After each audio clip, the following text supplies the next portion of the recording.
Havo sharida ko'tarilayotgan bu odamlarning bir necha daqiqa o'tgandan keyin orasidan 8 ta kishi vafot etishini bilishmaydi. 21 iyun kuni 21 nafar yo'lovchi Braziliyani osmondan ko'rish niyatida havo shariga chiqishadi. Yo'lovchilar balandlikka ko'tarishganda to'satdan havo sharida yong'in paydo bo'ladi. Tez orada yong'in butun havo sharini egallab oladi va odamlar katta tezlikda pastga qulashni boshlaydi.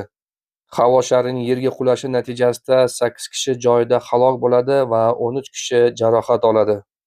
Osmonga havo sharida ko'tarilish bu romantika yoki chiroyli rasmga tushish emas, balkim hayot uchun xavfli hisoblanishi mumkin.